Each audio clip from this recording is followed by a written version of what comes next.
All right, BIC episode 64. We're going to have a little bit of a trio of topics. I'm going to talk about a little card show that I visited over the weekend. Got to hang out with the Burrell a little bit briefly. I'll talk about that. And I am the first, as far as I'm aware, member of this panel to pull a Connor Bedard. Speaking of which, we'll also talk about Connor Bedard.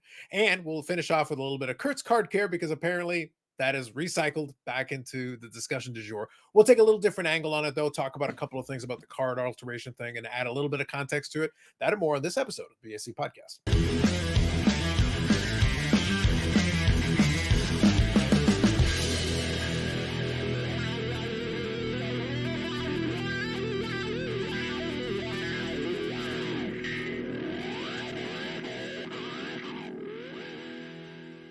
All right. The judgmental eyes of Favre are once again upon us and observing as we talk about a couple of different things. When we get to the Connor Bedard piece, that's where we'll include the discussion about AMG collectibles. We'll segue into it. But before we do, I'm going to quickly talk about a CSC card show that we had over here in Mississauga. They're starting to run that show pretty regularly. I want to say every couple of months, give or take. It's just kind of a good excuse for the Burrell and I to go pop in, check out what's going on in the scene and hang out. I enjoy kind of, for me, for many years, I was kind of out of the smaller shows. Although they've done a good job building up this show. They've been able to do a pretty good job in terms of getting more vendors, in terms of being able to draw a lot of traffic. They've combined a lot of elements into it. I did take a handful of photos. It wasn't really worthwhile taking a whole video on it, but I'll quickly share a couple of the photos that I took, just a handful, and then I'll quickly talk about one or two things related to it as well. And you get a little spoiler if you can see what's going on at the bottom of that, but we'll come back to that later. So here's a quick shot of towards the one side of the basically the convention center, and they can actually expand it as much as they need to if they want to add additional vendors.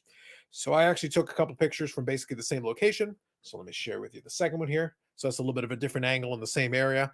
And that actually was over there at, channel favorite. That was at Marcel Dion's booth where I kind of took the images from one side and then the other. And Bobby and I were joking about the possibility if we had had a couple of more minutes, I think we would have been able to talk Marcel into scandalizing Eric by denouncing several of the things he believes in life. I'm just saying it was in play. The Burrell and I were scheming. If we had a little bit more time, maybe it would have happened. But I want you to know we were right that close to alleged friend of Eric, Marcel Dion. These are facts. Just letting you know. The plotting was happening. I wish right there. I wish you would have said hello for me. Mm-hmm. Oh, we said things for you. Don't worry. We cursed him in several languages, and we said that was all coming from you. So you can look forward to that the next time you talk to him. But other than that, show itself was fun. I will say that not really my scene from the perspective of necessarily what I'm looking for. What I like about it, though, is that I like the fact that we go in, can hang out a little bit. I do know some of the dealers, so I chat with them a little bit. So that's really, it's more of a social thing from that standpoint. But I do bring a little bit of cash, and occasionally I do find things. I have found a couple of items for the PC, not a lot, but I have been able to find a few. And to be honest, where I've had a little bit more luck has been in finding some items either to flip or to kind of hang on to and then kind of trade off. And that's kind of what happened in this one. Basically, the Burrell and I were chatting. He did open up a tin. Maybe we'll talk about it on Friday. He did open up a tin of Series 2, and he can give you the outcome of that one. I shared a little bit with the guys, but he can share the outcome of that attempt. And then for me, more than anything else, I did look around. I saw a couple of cards, didn't see anything that kind of fit the price point I wanted. So I figured, all right, fine. But then on my way out, I came across two dealer tables, and one of them actually had a trio of boxes of the 2023 AEW flagship. But what caught my eye is that at the top of it, the price tag on it was actually pretty close to what I've been paying for the boxes, which is very subsidized and a lot lower than the cost of the boxes in question. But it was already very close to that price. So, of course, being the generous soul that I am, I see that. And then I say, I'll take $10 off of that and I'll take all three of them if you want. So, quick conversation. Yeah, go ahead. Sweet. So I bought 3 boxes and the cheapest I've ever bought those boxes, which is already pretty cheap. That's all I'll say about that.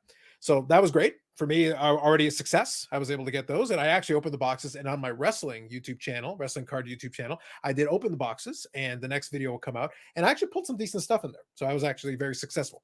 But the other part that was also very successful is right before I'm heading out the door, I come across one of the dealer tables. They've got a little tub, like one of those big Tupperware tubs, one of those big ones. And inside of it, a bunch of blasters.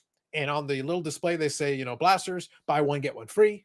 $40. You can pick any one that you want and then pick another one and it's free. So I saw an AEW Allure one and I was like, oh, okay. So I've got the flagship one. Let me grab the Allure one. I was actually looking for another Allure one. Couldn't find it. But what I ended up seeing there is I saw they had a 2023, 2024 O-Pee-Chee Hockey Blaster. And that's actually what I ended up purchasing. So I picked up one of these, cracked it open over the weekend, and that is where I pulled the Connor Bedard O-Pee-Chee. So basically for the equivalent of $20 Canadian, a lot of folks are opening tins. They are pulling the Bedards, to be fair. They are pulling it. But I will say, that's right.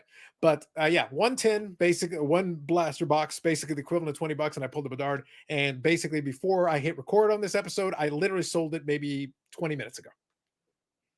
So purchased, pulled, sold, gone. Which is my recommendation. Right now, the prices that people are getting in the Bedards, even as they're coming down, the prices are still very silly.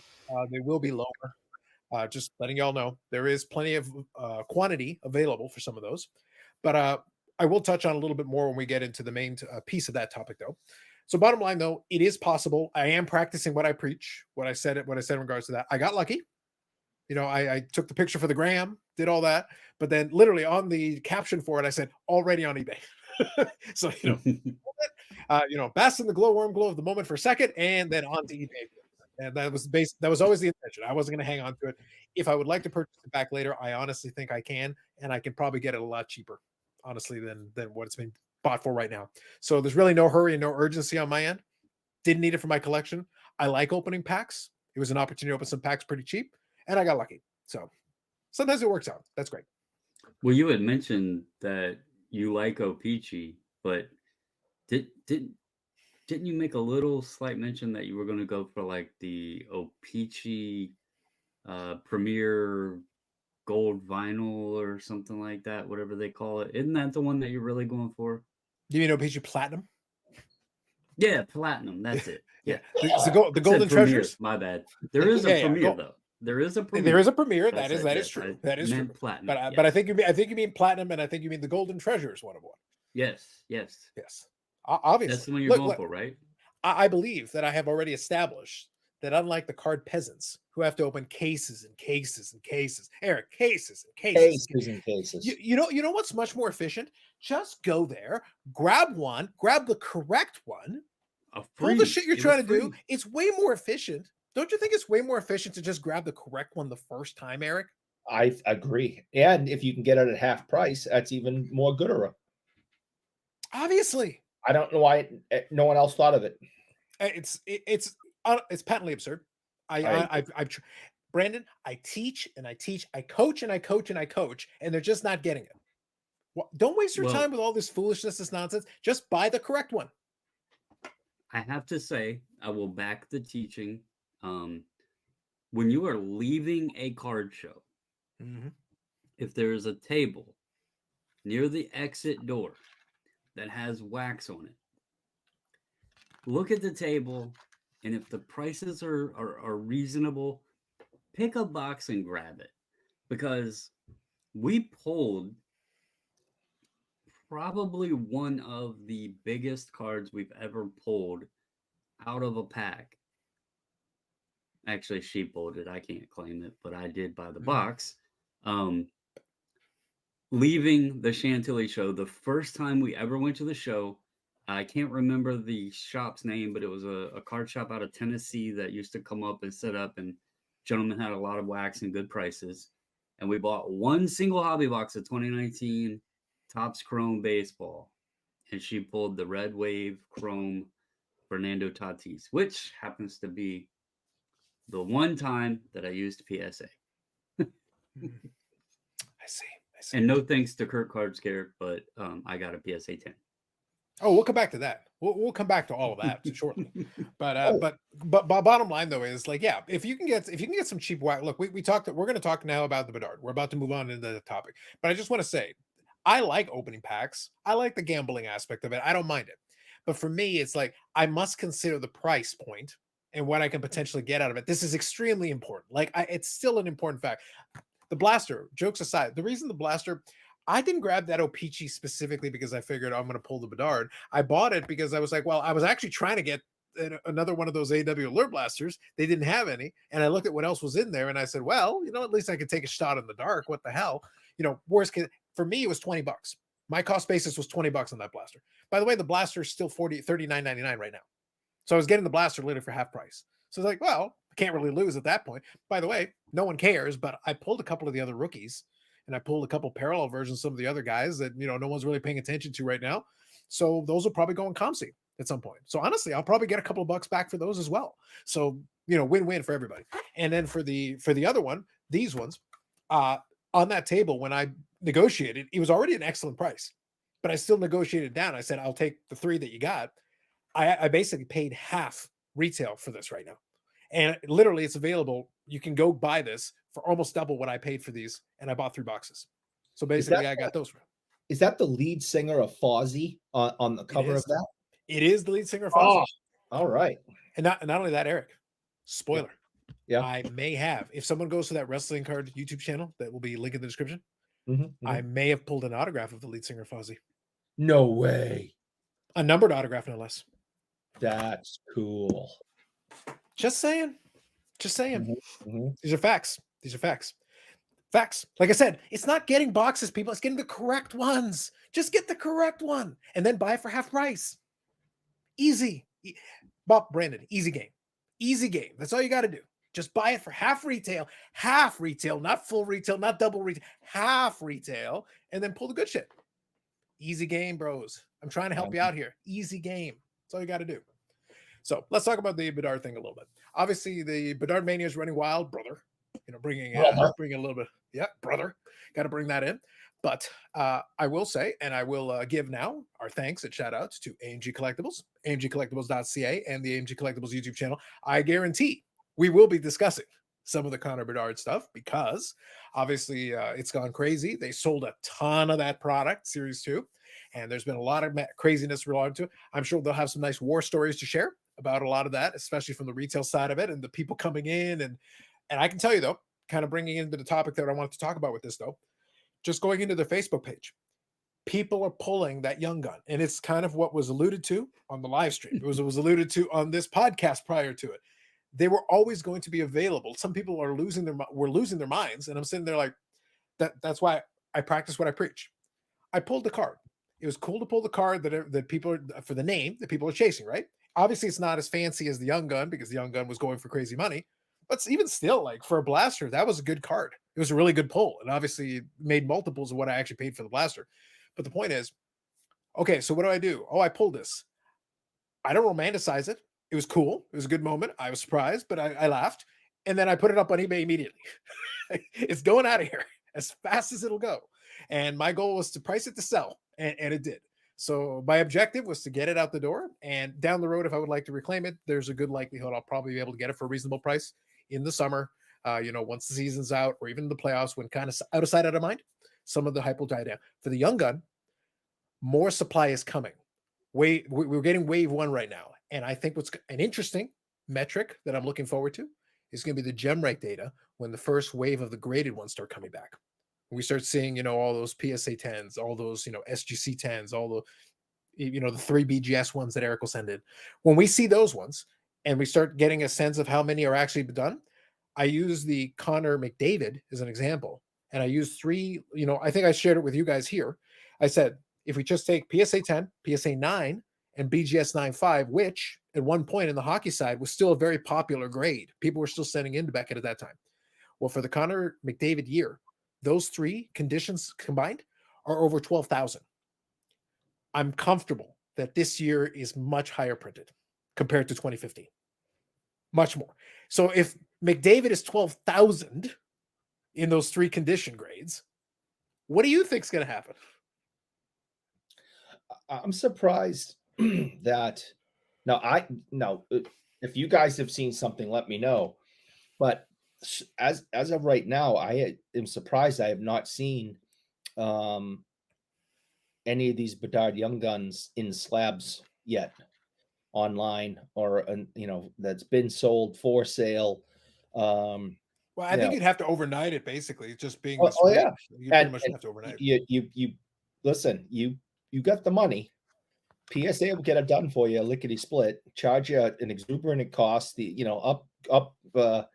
upgrade it, not upgrade it, but their PSA tax and the whole thing, plus the speedy delivery. And I'm just surprised I haven't seen that yet, because it's a 1,000, well, graded. I mean, especially if it's a 9 or a 10, and $5,000 maybe. If a raw is going for 1,200. I think it's tough because the only ones that Raw's I not wouldn't consider, 1,200. yeah, Huh? I wouldn't consider Raw is a 12. I've seen a couple of sales the posted. first couple, the first initial Yeah, ones they're were over way 1,000. down now. Yeah, they're already. But that's why I said you're catching a falling knife right now. So Yeah. like the analogy I would use is literally catching a falling knife. And by the way, completely predictable. I'm not trying to overplay this. We literally talked about this before release. that's and it's like it's just because of supply. And Brandon and I were having this conversation just before Eric joined us before the pre-show. But like all it is good old-fashioned supply and demand. There is plenty of demand, yes, but the supply is catching up with it very quickly. The supply, as we speak, is catching up and is smothering that demand. So, the initial folks that bought them for very strong prices, but then as those folks got their copy, and the next folks got their copy, and the next folks got their copy, and like I said, I'm watching people opening tins and pulling them. I'm watching people opening hobby boxes and pulling them. I'm watching people opening them in all the configurations. So as we see more and more flood the market, and we're going to have EPAC down the road, there's going to be a fair number of them available for you. I think if you just would like one, then at this point I would advise patience. A little bit of patience. You can have your Connor Bedard Young Gun if you so desire. If you're just willing to hold back a little while longer. I think an interesting way to look at this with the Bedard situation, really, and another reason I think that outside they were printed to begin with, but I think one thing that is leading to such a quick saturation to the market of them is you have a lot of people outside of your normal hockey collectors opening the stuff. Yep. It reminds me of like when the Powerball hits $100 million, Right. the normal person isn't normally playing the Powerball, but now all of a sudden it's got this massive number to it, and it draws in more people, hitting the gas stations to buy their ticket. And it's kind of a similar scenario here. And I think that that's creating an even larger supply of them, because although they were already printed, and many times those boxes still, they stay in the backlog a bit and they don't come out full force. And I think we're seeing a faster downward trend on the number because of the amount that are being pulled. I agree, absolutely. And one of the examples you used when we were chatting a little bit before we started recording was the draft card, and it's one of those things where it's a bit of a novelty, but that's why I believe I talked about this a little bit on the AMG one because that was the series one Easter egg, so to speak. Well, the thing is they're not rare either. However, in terms of quantity available on the marketplace, I'm going to suggest that the draft card is going to be much rarer compared to the Young Gun, because the Young Gun is going to be the point of the Young Gun is that it's part of the base set. The thing is, they print a fair number of those base sets, and like I said, they've got retail configurations, tins, and all these different versions. They got the version with the large Young Gun as well. So you got different retail SKUs, all devised to be able to pull these cards. And because, to Brandon's point, so many different, we're getting a whole gamut of people opening them that normally wouldn't even try. Does Upper Deck still have the retail box that is configured just like the hobby box with 6 Young Guns in it, but it doesn't have the ability to pull the exclusives and high gloss and stuff? Did they I don't keep believe so. that I think they scale that back. I think the tin now Okay. is kind of the replacement for that. Okay, Because that when was I always went a over the popular configuration, it one. was close. Yeah. That was always a cheaper version, but a popular one for the set builders, because they weren't chasing the parallels. They were just going after it, and it was, marginally cheaper to get those, and you still got the 6 Young Guns per box. So I hadn't seen them, but I wasn't sure if that got phased out or what. So. Yeah, I think right now they know that the Young Gun, in this case, the Young Gun for obvious reasons, the big pull is the one that is drawing people right now. And what's funny about it is this way I said, and I want to make sure I'm clear about this so it doesn't come off the wrong way. There's nothing wrong with that. If you're genuinely excited about this and you were just eager and you really wanted to participate in it, hey, that's fine. If you can afford to play that game with this, no issue on my end. The only statement I made is that there will be availability for these. If you would just desire to have a copy of it, you will get an opportunity. You will have a chance. And the likelihood is it will fall below the price of the box. So realistically, you could probably get it a couple bucks. Almost You there. could save a couple bucks. Yeah, like you could save some money over the cost of what the box. Now, you won't have the excitement of pulling it yourself. I get that part. I do. But at the same time, it's like, well, if you just want the card, the avenue's coming, and it will arrive at that price point where look, if you can afford to buy the box, then you're going to be able to afford to get the card in question, and you'll get the exact one that you want. So I told you guys I had a hot take on this. He's got a hot take. All right, I'm seated down. I'm comfortable. Go ahead. This isn't going to be the hottest of hot takes. Hold on. Just give me a quick second.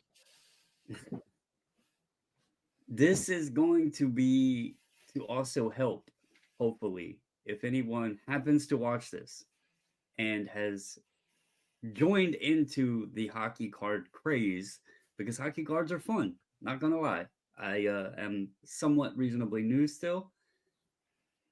But if you happen to have been drawn to the hockeys, Eric's wonderful hockeys, and you aren't familiar with them, you go on to DA, Steel City, whomever, and you look at these case prices, which are currently at $3,899.99 for a case.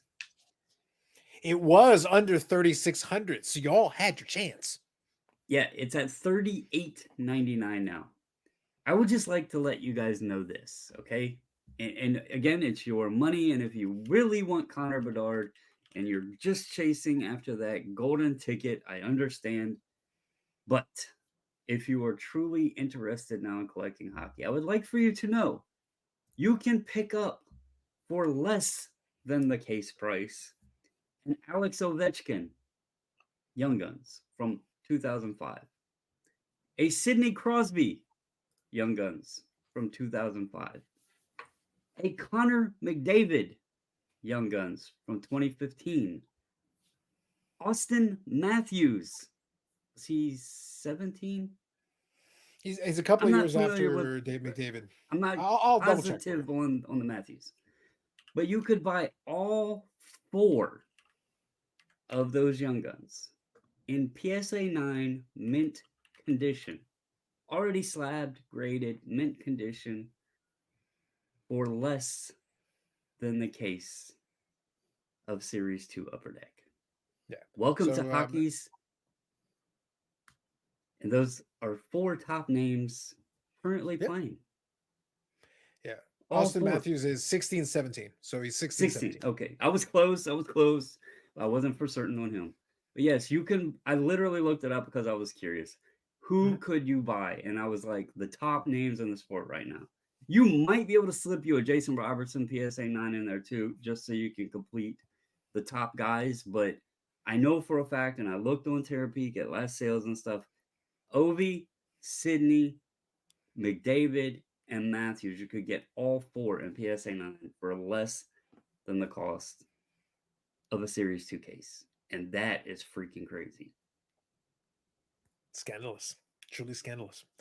I think though the big key though, and it's a fair point. And in that situation, you're getting to kind of quote unquote #invest the field. And the field in question is already 2 locked in first ballot Hall of Famers. A guy who was like 98.5% of the way there in McDavid. Like he's already accumulated. He's got multiple scoring titles to his name. Like prolific seasons, that we haven't seen the likes of in a long time. And he's still having another great season this year. An off season compared to last season, he's over 100 points. So like he's still playing very well. He started slow and he picked up the pace. And at this point, he gets like 2 assists every night. At this point, it's just like, like it's going out of style. Just 2 assists, 2 assists, 2 assists. There was a while where he was literally every game was 2 assists. Just for the hell of it. It was like 2 assists, 2 assists. You can shoot sometimes. You scored 60 goals last year. You could shoot a couple of times, but over 100 points comfortably. over 100 points comfortably. And Austin Matthews, great goal scorer, leading league in goals. So there's another guy. Sidney Crosby, first ballot Hall of Famer, 3 Stanley Cups. Ovechkin, he's chasing Gretzky. He's got a Stanley Cup. All these guys have credentials and bona fides. All of these players have credentials and bona fides as we speak. And you could have yourself a little mini collection of them for the price of one case if you want to play in those waters. It shocked me when I pulled that up and seen that. I was like, it's freaking crazy. I mean, nothing against anybody that wants to chase the new guy. That's why I kind of phrased it to, if you're new, just to throw that out there, because it could be, attractive to go chase the golden ticket, chase the one of the reds, whether they out of 25 or an exclusive or a clear, whatever. And when you really sit, just sorry to interrupt, where was one of those red Bedards out of 25s found? On a podcast that will air a couple of hours after this one, when this one goes live. Scrolling ticker. I'm not saying I have the picture. I'm saying I might have a couple of pictures. Yeah, I was just wondering if we knew exactly where that card was found. I don't know for sure, but I think AMG Collectibles will be able to tell us. I think someone at AMG Collectibles will be able to tell us where that was pulled. Where one of them was pulled, yeah. Mm-hmm. Where one of them was pulled, yes. But so, in all seriousness, though, like if you are listening to this and the Bedard craze has gotten you into hockey cards or whatever, I'm being sincere. That's 4 awesome cards that you could start a collection with, right? And like solidified guys, top names in the sport today, probably the 4 top names in the sport today. Sure. And you got both youth and Hall of Fame status there, 2 and 2. And McDavid and Matthews will be playing for many, many years to come, without injury. The other 2 guys are wrapping their careers up.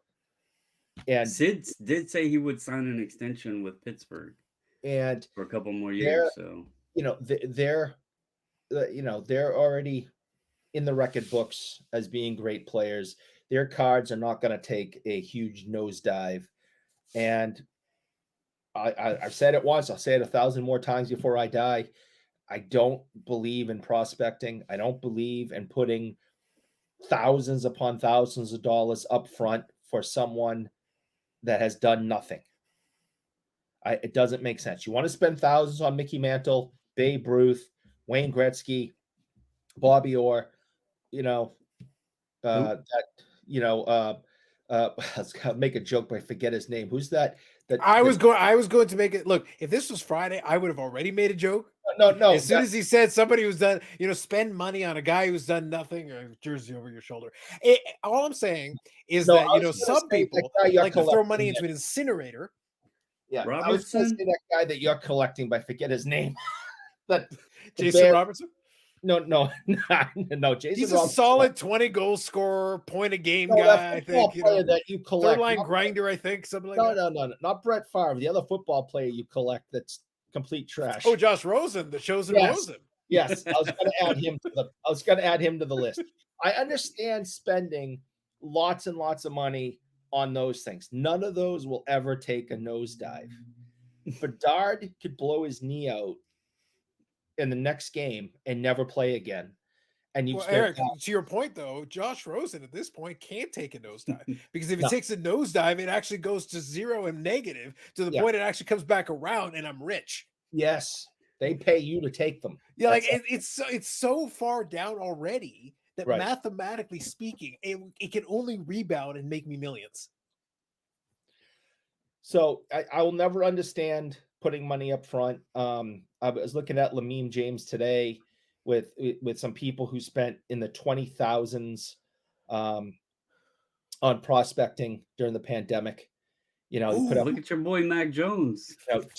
Brandon, I was about to say, let me see if I can find. Okay, keep talking. But while you're doing that, I'm going to find a guy who spent $30K on Mac Jones. I've seen the post. Oh my gosh. So these people who spend 20,000, 30,000 prospecting, and then it doesn't work out. I mean, that's just a complete waste of money. But if you have that kind of money to spend, like you're a multi-millionaire, billionaire, then yeah, okay, do what you want. That's like losing $30. Yeah, it's like, I mean, in It realistic still spec, doesn't make sense. It's like if someone's a millionaire, I guess it doesn't matter as much to them. They're just playing the gamble and playing to make more millions is what their hope is. But at the end of the day, if the person goes to zero or whatever, it's kind of like you collecting Lemelin, Carlos collecting Rosen, me collecting, Victor Robles or whatever. It's guys that we enjoy, but I don't know if Carlos enjoys Rosen. But anyway, Oh, it's I cheaper. enjoy it. I It's guys that enjoy are it for cheaper trolling on the irony. spectrum that we can enjoy collecting. I guess is the best way. But we're not losing. Like, it's just crazy. Like, I guess people are ballsier than I am to put that much money into Yeah, the unknown. the pandemic was insane, and people were just out of their freaking minds, and they were buying stuff to make them happy as they're depressed sitting at home and looking for something to do and make money that maybe they were losing by having to stay home. Okay, fine. I didn't agree with it then. I thought it was ill placed then, but fine, I understand it. I don't understand why you would continue in with that behavior now that things are back to normal, and you're going to go spend thousands upon thousands of dollars prospecting Bedard, who may get hit by a bus tomorrow. Well, that's not nice to say. Hey, it's possible, man. It's just it's Eric, stop wishing ill on others. That's my job. Hey, let's Pelly Lindbergh. We know you meant Jerome Bettis, but I don't think Bettis is going to get on any ice skates and hit Connor Bedard. No, but look at Pelly Lindbergh. Now they didn't have the hobby wasn't in the same spot, so there weren't $20,000 cards Pelly Lindbergh. But if someone had spent $20,000 on a Pelly Lindbergh card and Pelly Lindbergh cards back in the 80s, and he dies in that crash, that's it. You're out money. Well, we found your collection, Eric. Let's talk about a crash, like a car crash. Yeah. So for the audio folks, I'm going to describe what we got here. So this is a post from Facebook that's on the Sports Card Nonsense Facebook group. So I'll leave the name out to show the innocent to protect the innocent, but at the same time, it's on the screen. If you're on the YouTube, you can literally see it. But I'll read you the caption. The caption says, "I probably have $30,000 invested in rookie Mac PSA 10s and ungraded autos. This Jaguars traded because he was traded to the Jacksonville Jaguars. This Jaguars trade feels like a death sentence for Mac and the value of my cards." Now, what's not included here, so he's got an image of some Mac Jones cards and PSA 10s. He's got himself one of the, I guess this is like the disco gold or whatever. It's one of the gold variants of the Prizm or Select. I forget. But it's one of the gold variants. Yeah. It is out of 10. So that is one piece. And then he does have a Prizm silver in there as well. And he does have a patch auto. So he's throwing these three, but then in the box itself, there's more. So the patch auto is the NT RPA. Yeah. So that is on there. So that's a big and then card. It is. And he's also got a stack of other cards. So presumably this is kind of his Mac Jones PC, a bunch of stuff graded, some stuff ungraded, but quote unquote, $30,000 invested into it. Now, what's not included in here is like hashtag understatement. Yes, it's a death sentence of the value of the cards. I'm trying to, like, the piece that when I seen this post that I was trying to process is at what point did he feel that the Jaguars trade was the death sentence? Because those cards have like, what did we see? 98.5% decrease or 99.5% decrease on the Donruss. Well, the Donruss one though. So Eric, are you ready? Brace yourself. Here we go. To be fair, the Donruss doesn't count. The Donruss was stupid. The Donruss, like, it's Donruss. It was so high. It was $3,000 for Donruss. There is no look. I thought it was 1,000. I think it was like 3. It was like absurd. It was like stupid high. Either way, it was 4 figures. Look, man. Either way, it was 4 figures for Donruss. There's no excuse. I don't care who it is. There is no excuse for $1,000 plus for Donruss. There was no. I don't care who it is. Patrick Mahomes barely got to that level before he started winning Super Bowls. So like he literally had to win multiple Super Bowls for the card to be able to hold at that level. If you And don't it was have that, 2017 when there was less printed. yeah. So if you don't have that, there is no excuse whatsoever to even get into that price. So the inevitability of that dropping by 90+%, it was inevitable. There was even if he was playing okay, it would still drop like 85%. Like there would be no excuse.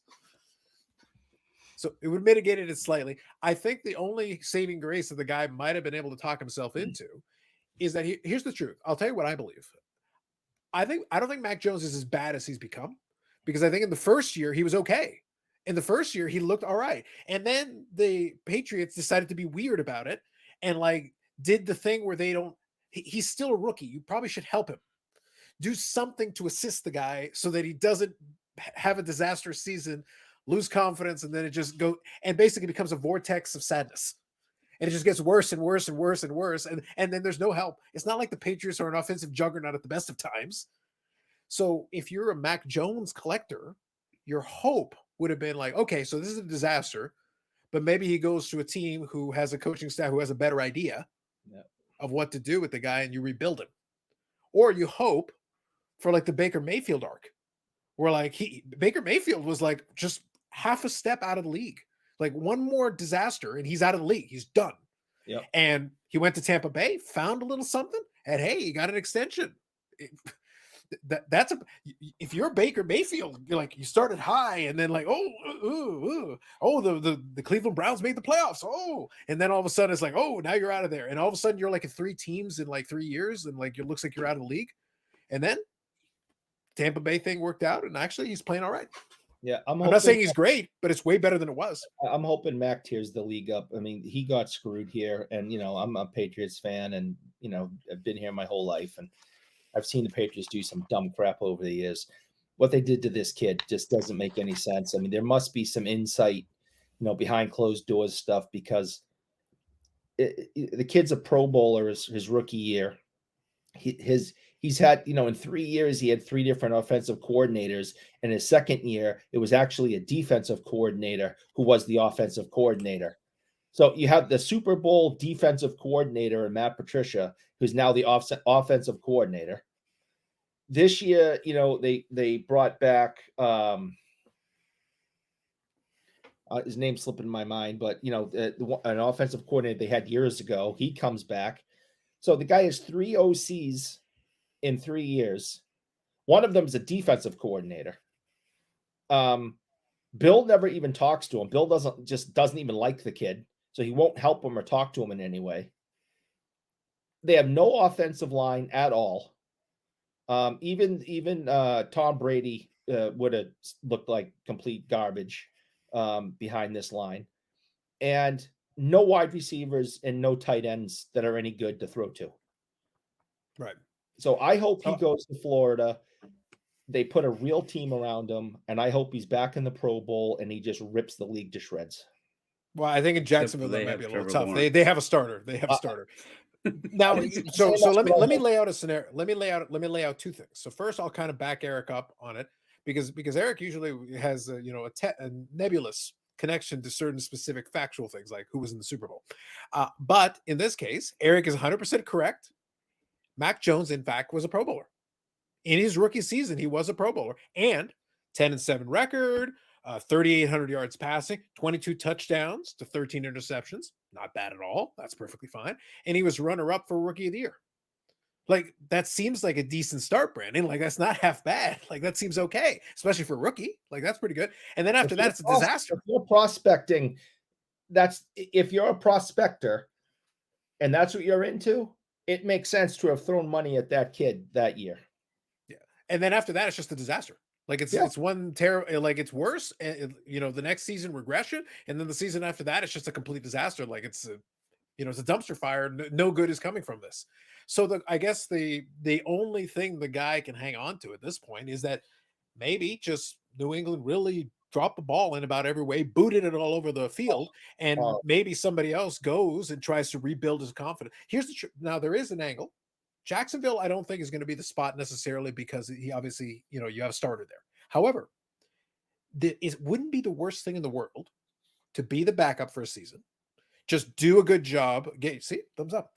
He's like, basically be the backup, and then focus nothing else than just rebuilding your mind for the game in a different place. See, that's how exciting it is. This is how good. But you rebuild your mind for the game. Don't have the drama. Don't have the issues. Don't really have the pressure or the stress. I think I think this is working out so great. For those of you in the video are probably enjoying it. But yes.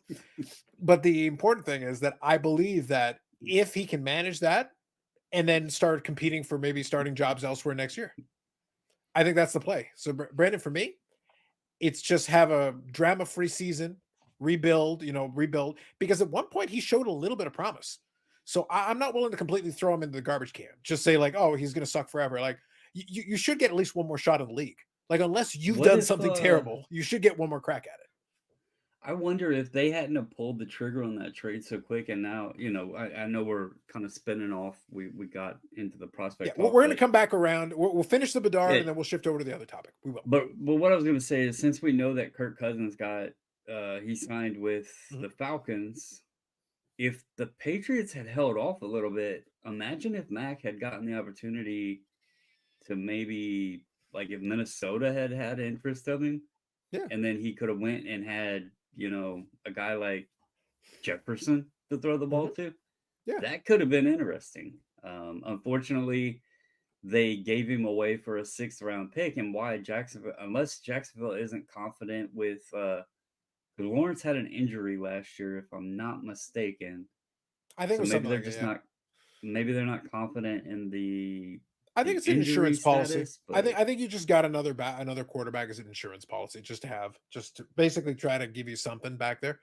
But a good example though, Brandon, your guy, our buddy Joe Flacco, the man was literally on the couch. Yeah. Like so talk about a redemption story. Like if you can come literally off the couch and have a nice little run at the end of the season that gives a little bit of hope. So basically, my bottom line is here: I'm not going to try to pitch on Mac Jones, but the only thing is crazier things have happened. Crazier things have literally happened this past year. Speaking of Flacco, though, and this is all seriousness onto the conversation that we were talking about of putting money into a player. Go look at Joe Flacco prices right now.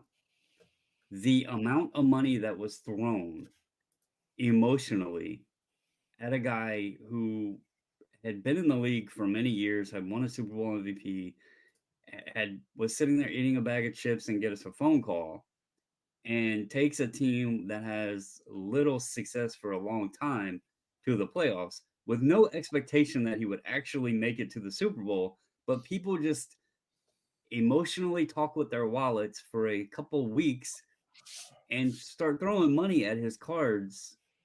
It was ridiculous because guess what, guys? They're probably lower than they were before that run that he had with Cleveland. I've been watching them because I was thinking about buying one before all of that, and I'm pretty sure they're lower now. So what you're saying is, are you finally going to buy one now if they're lower? Well, there was one I was looking at that I shared with you, but I was afraid of that. There's a chance. Mm-hmm. There is a chance. There's a chance. I actually had my eyes on one, but your company, there was something wrong with the slab that had me having some question marks. And you mean the fact it was in the slab? That was the problem. Well, I showed you the description. It said internal cracking or something, and I was like, eh. And the seller kept like really quickly lowering the price of it, like constantly. Like every other day, I was getting this price drop alert, and I was like, something must be wrong with this card. So I held off. Someone else bought it. Hopefully they enjoy it. I didn't really care for the patch either in it, but yeah, there's a chance I will buy one now. But so I'll bring it back around. So the point was we got on a bit of a Mac Jones tangent. However, the point is that people spend a lot of money on unknown prospects in the hopes that things are going to go in. And I guess the only thing I can add here, just as a closing thought here on this, is that look, you do you. If you can afford to play, by all means. I'm the last person who's going to tell you not to gamble. I enjoy a little gambling myself. However, I would 100%. say, yeah, I would say that just really understand what your downside is. Maybe that's the way I would present this. As long as you understand what your downside is, what the potential downside is, then have at it, because you're going into it with your eyes wide open. Hey, by all means, have a good time, do whatever you want. But in this case, like I said, with the Bedard example, though, especially with the young gun, that's why I'm focusing specifically on this one, because we knew the supply was going to be plentiful as things progress. At the very beginning, everybody, it's fresh, it's new, it's the new hotness. And then the first couple that are going to go in are going to sell for strong prices. But then what happens? More people open boxes. More boxes get open. More cards go in. All of a sudden, what do? A bunch of them are running onto eBay and throwing them in there as fast as they can. Well, as that happens, all of a sudden, eBay starts filling up. You start typing in Connor Bedard Young Guns, and all of a sudden, the listings start piling up. Well, supply and demand, guys. Lots of demand meets a ton of supply and growing. And every moment that goes by, every time an angel gets his wings and someone pulls a Connor Bedard Young Gun, if you listen for the bell, you'll hear it. And then another Connor Bedard Young Gun is getting pulled as we speak, right this very moment. So there's going to be more of that. And that just means that, again, if you do want one and you're willing to be a little bit patient, hey, you're going to have a chance. You'll have your pick of the litter. There'll be multitudes of options for you forthcoming shortly. Oh, God, yeah. Yeah, which is fine. And I think that going all the way back to the beginning with the O-Pee-Chee Bedard that you pulled, I think that has a better shot at holding some value, because people are going to want a Bedard rookie, and not everyone, even at whatever the Young Guns lowest price is going to end up being, is going to be able to afford it. And you're going to be able to afford that O-Pee-Chee one. So I think, the draft day and the O-Pee-Chee and whatever other lower end ones come out, I think you'll see those holding their worth, if not getting, growing a little bit in the future. But the big stuff will come down. It can't, this Series 2 can't stay at like $1,200 for a raw copy of a base card. Not the silver, not the red, not the 1-of-1, not the gold rainbow flounder, version. We're just talking about the base one at starting off at 1,200 and people grabbing them. Yeah, I'm holding out for the Cup RPA. That's solid. Well, that's the thing. Yeah, that's the one. Yeah, but those will hold its value, because you're gonna get an autograph. You're gonna get, I don't know if it's gonna be game used, but you're gonna get some jersey he was wearing at some point for a picture or something. Those will hold value, but this sure the hell won't. And it shouldn't. I think I made the point with somebody at that show when we were chatting about it, specifically because he asked about the Bedard, because he wasn't a hockey guy. Again, a lot of folks outside of the hockey realm are asking about these things, which should tell you something, which is fine. That's perfectly okay. So basically, he asked, what do you think about that? What's going to happen with the price? And I just said, there's going to be a lot of them out there. That's going to happen, and the supply will hit the market, and there's going to be a lot of that. You should expect it, but that's not a bad thing. That's okay, because my main point with what I was saying to them is, I said the young guns, and this maybe will help some folks outside of hockey understand this better. Upper Deck Flagship is to hockey what Topps Flagship is to baseball. It's supposed to be plentiful. It's supposed to be available in abundance. It's kind of your set builder set, even though they short print the young gun slightly. The point is that it's supposed to be attainable, aka they have to print enough for it to be attained. If you want the rarer one out of the trilogy of the 3 cards, the Future Watch will be forthcoming. When the Future Watch comes in, those are numbered. Those are numbered to $9.99. It is an autograph, should be on card theoretically. Those will go gangbusters, no doubt. When the moment comes and you get the Future Watch, those are going to be crazy. The Cup RPA is going to be obviously the monster, But the Future Watch, don't sleep on the Future Watch. Future No. Watch is a very popular brand, very popular product, very popular card. It's one of the 3 main ones that the hockey guys look at for a reason. And don't sleep on, we joked about it before we started. Don't joke out OPC Platinum, because there's going to be a It's an couple of cool awesome set, platinum yeah. cards. Those are going to be nice. They're going to be good looking cards. There's going to be some They're availability. They're your Prizm of hockey. If you aren't Yes. familiar with hockey, they're your Yeah, it's your Prizm of chromium. hockey. It's your chromium, multiple parallels, numbered versions, whatever. So you've got different levels depending on where you're sitting and what you want to participate in. But the Young Gun is the flagship. It's supposed to be the available one. The Opeachy is kind of like your base brand, kind of your starter brand that gives it's even more accessible. But the Young Gun is like your straightforward, middle of the road, but should be accessible for most people and available for most people. That's the point. And that's the way it's supposed to be. So the price thing, and it's crazy for a bit, and then it'll calm down, and then eventually we'll move on to new hotness. It'll be the next one because there'll be more down the road, and some of those will go for crazy prices, and it's going to be interesting. It's going to be a wild ride for a lot of these products for the next couple of months as more of them start coming on the marketplace. It's going to be fun.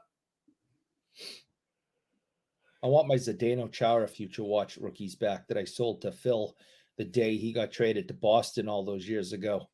Because I'm like, I only collect vintage. I don't want this crap. And I had like 4 or 5 of them. I sold them, for like $2 a piece or something, so he could have them in stock.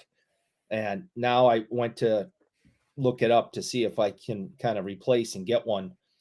And it's like, I'm not paying that. So I still want to get a Chara Future Watch. I got to get one back in my collection. You heard it here first. Spoilers. Eric is going to be collecting modern. I don't know how modern 1994 is anymore, but whatever the hell it is. But yeah, I'd like to get a Chara rookie back in my collection. I got rid of like 4 or 5 of them the day he got traded. I'm like, I don't need this crap. I didn't know he was going to be that good. I mean, Boston was like his 3rd team. Your shameful betrayal. You deserve this after your shameful betrayal. I didn't know quite the Judas you are. Speaking of Fozzy, quite the Judas you are. There you go. That's what's going on here. Mm-hmm. So, trivia: Fozzy's lead singer, Chris Jericho, his father was Ted Irvin, who played in the National Hockey League. Yep. And Ted has made a couple of appearances on some wrestling shows in the past. He's been around. They've had a lot of skate. I think he was in a jersey, and they did a little gimmick. I remember a couple of years ago when Jericho was champion in AEW. They did something where they had his dad come out, and I forget what the context was, but he had his dad come out. He was having some fun with it, and they played up the fact. But I think his dad was in his jersey to kind of play up that aspect of it. So they obviously had some fun with it. And once you've been established in the industry long enough, you can kind of do what you want within reason. So if you want to do something, I'm going to invite my dad, and we're going to do a little segment, and we're going to do something. At that point, he could do almost anything he wanted, and it worked. And the audience liked it. It was fun for what it was. But it's been a while. So, but I know he did something with his dad, at least. I don't know if his dad's still alive or not. I really don't know. But yeah. So let's shift over, and we're going to talk now a little bit about, since it was brought back into parlance, the Wemby 1 of 1.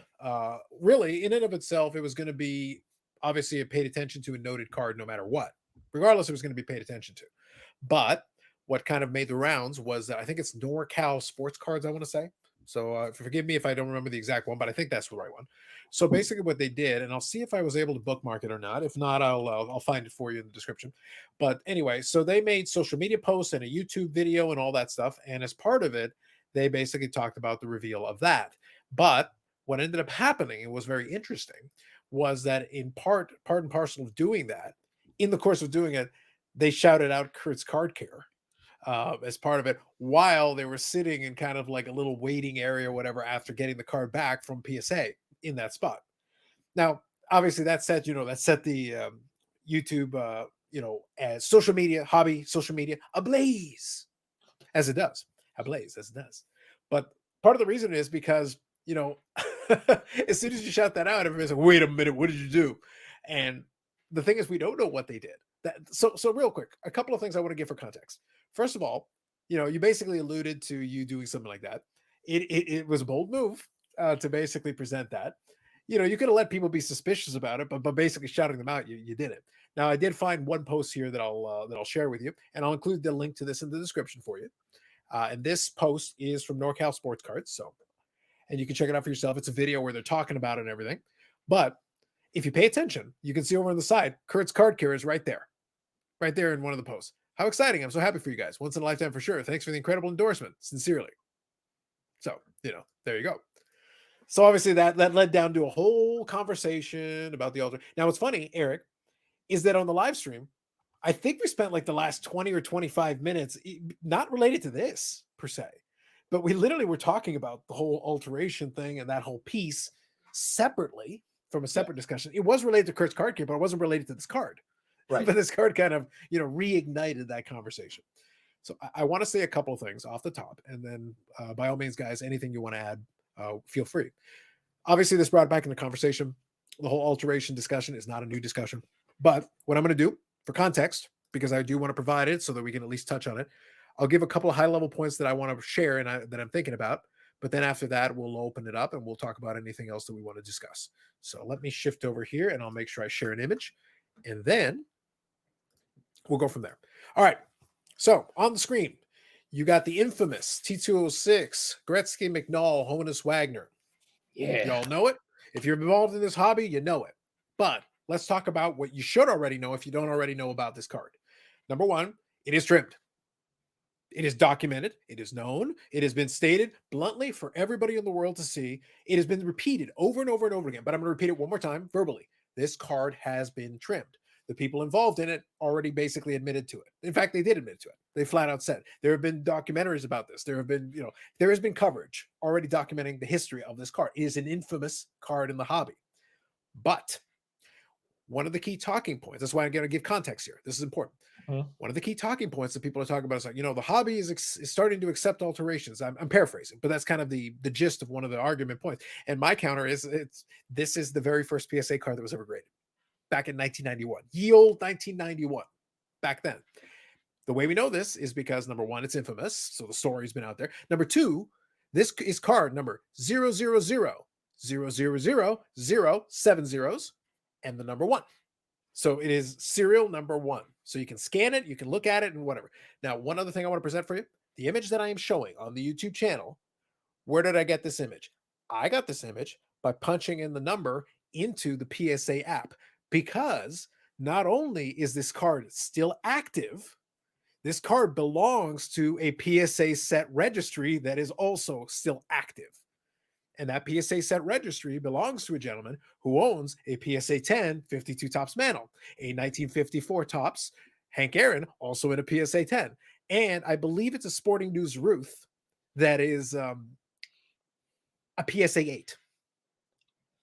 So it is in the registry. The card is valid. The serial number is still active and valid. We all know it's trimmed. I'm pausing so that I can kind of let the moment sink in. Are you getting my point? This is the serial number still active. New. We know it's altered. Not new. Yeah, it's about as far as grading is concerned, it's as old as hobby time. It's as far back as we basically go in the modern grading side of the hobby. It goes. It is the hobby's grading original sin. It is the apple in the Garden of Eden. Like, it couldn't be. We're going right to the beginning. See, Eric's so excited he gets a thumbs up on the screen. That's how good it is. So that's what I wanted to give for context. Now, one more thing I'll add real quick, and then we can expand on any direction you want. And I think Brandon has a hot take for us. So I want to say one more thing, and then I'll open it up to whatever you guys want to add. One more thing I'll say. I would never, on my end of it, everybody can do their own thing. I would never endorse or condone or whatever the alteration of cards. However, I am going to state one statement. If you buy the damn thing, you can do whatever the hell you want to the card. My opinion has always been, you buy the card, you want to chop it up into a million pieces. You want to turn it into confetti. That's your business. You want to light the damn thing on fire. That's your business. You want to chop off the edges, the corners. That's your business. You want to put it into a bath so that basically the thing changes multiple colors. Also your business. You want to encase it in carbonite. That is still your business. All those things are your business. The only time it gets into now murky and possibly legal waters is when and if you decide to move on from the card. Sell, trade, or whatever, and the other person basically is going into the transaction and you don't disclose that you did stuff. That's where we get into the murky territory. That's where we start getting into it. Because the first part, the alteration part, I can't say no. It's your property. Do with it as you will. But when you sell it to another person and it's not disclosed that you did something, if the other person knows what you did, verbatim, the whole thing, they know the whole story, and they still want to buy it, well, that's commerce. That's capitalism, whatever. Fair enough. Or if it's in a holder and the holder says it's altered, and you know what the alteration is, well, then it's disclosed and everybody knows what to do. You're going in with your eyes wide open. You've made a decision. You still want the card. Awesome. Fantastic. It's when you don't know and it was misrepresented. That's where we get into fraud. That's where it's a fraudulent transaction and you have misled someone. Now, here's where it gets murky. What if you submitted it to the grading company and the grading company couldn't tell? So as far as they're concerned, they assigned it a number. So you sell it. The person says, oh, what is it? It's a PSA 5. It's a PSA 6. It's a PSA 7 or an SGC 7 or an SGC 8 or whatever. Technically true, but you know that you had yourself a little bit of fun with some chemicals. Better living through science. All right, guys. So that's my preamble. I laid out some directions and whatever. Please have at it. I just would like to say, so, you're right. If it's your card and it's for your collection, do as you damn well please with it. Mm-hmm. But when it's being done, as you stated, and not disclosed to the next owner, mm-hmm. that's when it becomes clear deception. And that's when it becomes an issue. And then you get all these technicalities. Well, what is okay and what isn't okay. Well, if people are going to question or argue the fact of taking a microfiber and wiping a fingerprint off, no, you're silly. That's not altering a card, okay? You're not. This is a plain rag that I would be wiping the surface with. That's not an alteration. In fact, the fingerprint wasn't on the card initially, so therefore it's okay to take it back off with a rag. But if you're getting a card in and you ding the corner, or it was printed and had a defect, and you go to the extent of trying to do as you feel fix the card, then you are in essence altering the card. And I want to read straight from SGC's website. It is number 7 on the terms, the terms of service, I believe is what they have it. Terms and conditions. Article number 7.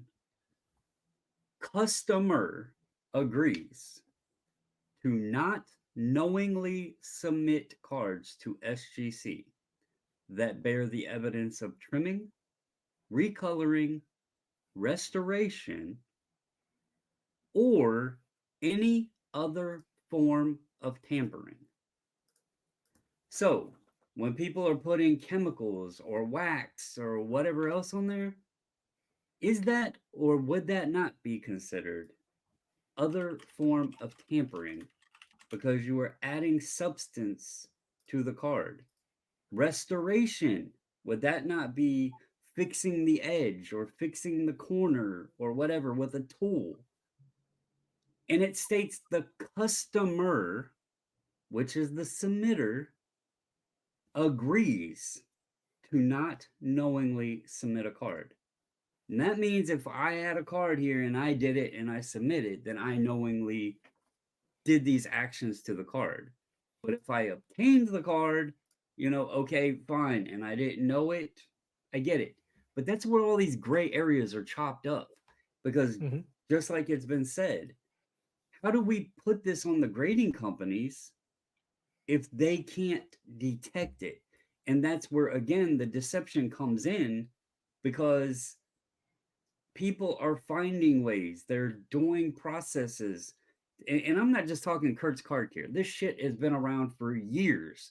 The soaking, the dipping, the trimming and pressing, and all this other stuff. There's card doctors out there that do these things on vintage cards. It's not just your chromium prisms. It's been happening for years. And the graders are professionals, and they try their damnedest to catch all of these things. But it goes on the same end that some of these card doctors are professionals at what they're doing, and they are bettering their craft as they learn things. Same way with counterfeits. We've heard counterfeits are getting better and better and better. You know, the more you expose what they caught or detected, the better they can make the counterfeit. My hot take for this segment right here is, instead of supporting a company that's creating a product that is bettering your grade and making you more money on your grade and everything else, speak with your damn wallet and put it back on the companies manufacturing the shit cards that you're having to then use Kurt's Card Care on to correct the issues from the manufacturing process. Because that is where the problems lie. They're printing so much of this shit, and we're spending all this money on it. They don't care. They're not cleaning the printing lines. That's where the roller marks are coming from. They're not doing maintenance on the printers and stuff because they don't care. They got to get all of the parallels and everything off to make all this money so they can put more bounties on shit, so they can create this chaos to get more people to gamble more, to spend more money. And then, oh, well, shit, my card has a scratch on it. I'm going to go buff it out so I can get the 10 and make some of my money back. If we would start holding the top accountable, then this shit wouldn't even be a question. And that's my hot take. Scandalous. Now, one quick thing I want to do, and I want to touch on it because I think it leads us down an interesting path. So, Eric, I want to get your thoughts on this, but before I do, I want to play a clip. So, I'll give credit to Neo Cards and Comics because he did have his video today, and I did have a little fun with it because obviously he knew that it would get a lot of engagement. But I'll include a link to the video in the description for you. But the part I want to focus on, the specific piece of the video that I want to play for you, is the part where he took his old interview with SGCPete, so Peter Steinberg from SGC, and specifically him talking about the alteration thing. So this is an old video of his that he repurposed, which is the wise thing to do, repurpose the old videos.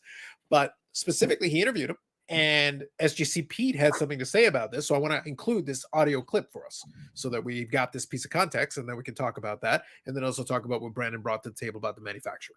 So let me do that here. And let me go over to grab the Chrome tab here. Okay, so we're going to do that. So here is the clip. And as I said, I will include a link in the description for you. And I think he included a link to the original interview if you want to listen to the whole thing. But I'm just going to play this snippet for you. Okay, so here we go. Card cleaning. Here's the deal, Rob.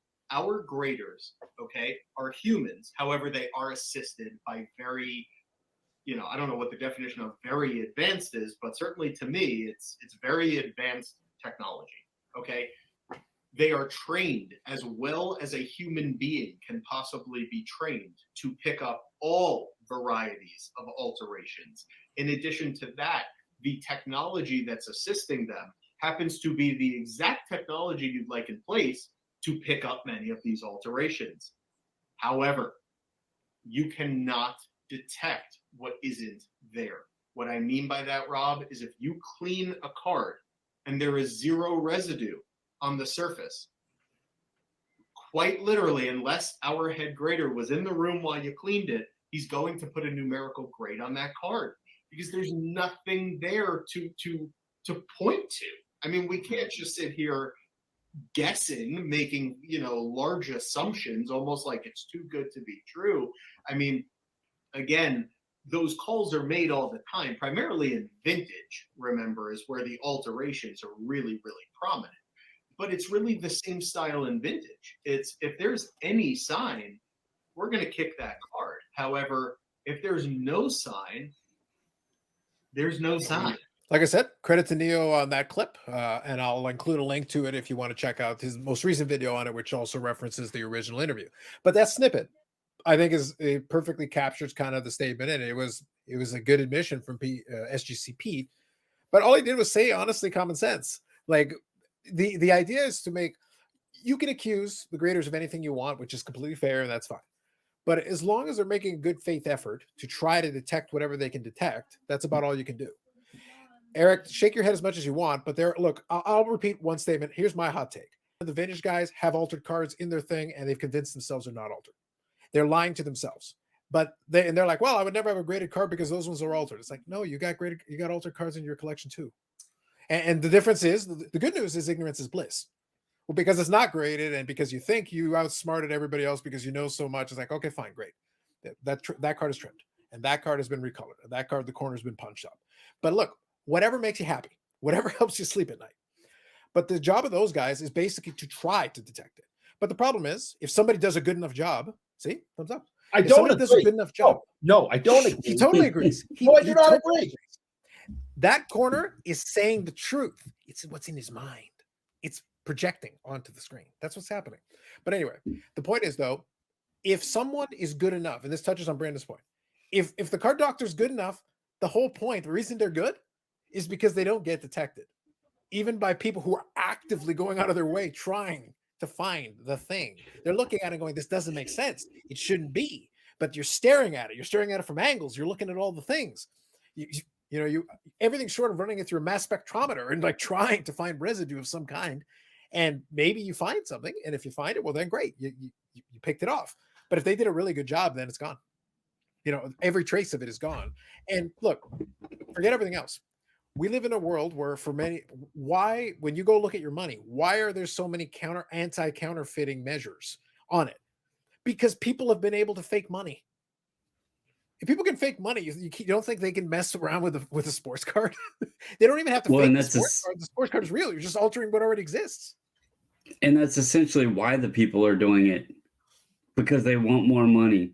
Like if the values weren't so crazy because of the grade on the slab or whatever, and the way that they've gotten to, this wouldn't be a thing. But nobody is going to willingly admit, oh yes, I did this to the card. Here, can you grade it now? That's why I mentioned number 7 on the whole terms of service there. Customer agrees to not knowingly do it. They're not going to admit to it. They're doing it to try to trick you into not knowing. Unless it's in a social media post after it's graded. NorCal Sports Cards. Well, I could not find PSA's statement regarding this. I looked.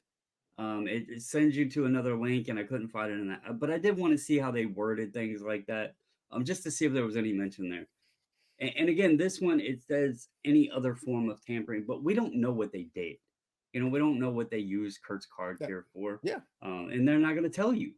They're not going to tell you. Kurt's will. He'll do a video showing the cards and how he's fixing it and dipping it and everything else. I mean, look at the 53 Mano video they put out. But people say that's okay. We'll go to work here in a second. But I want to just say for the record that the great irony of this is one of the points that I made in the preamble was that the lack of disclosure is where it really becomes problematic. The irony is that Kurt's card carrier is disclosing as much as he possibly can. He's literally giving you videos. Like, he couldn't be any more in your face and very clear about what he's doing. So in that way, is he really misleading you? He's not him, but the people that are then using it. Agreed. Yeah, that are using. But the irony is that out of all the people involved in this whole thing, Kurt's card carrier is probably the most transparent of all. He's literally showing off hundreds of videos in the live stream. I showed the YouTube channel. I showed that there are hundreds of videos. I showed that some of those videos have tens of thousands of views, AKA the man is in your face telling you these things. He's showing you these things. You can study the videos and get the techniques because he's giving that to you. So he's certainly not hiding. He's not in the shadows. I've seen the product on dealers' tables at shows and things like it is in plain sight. It's right there.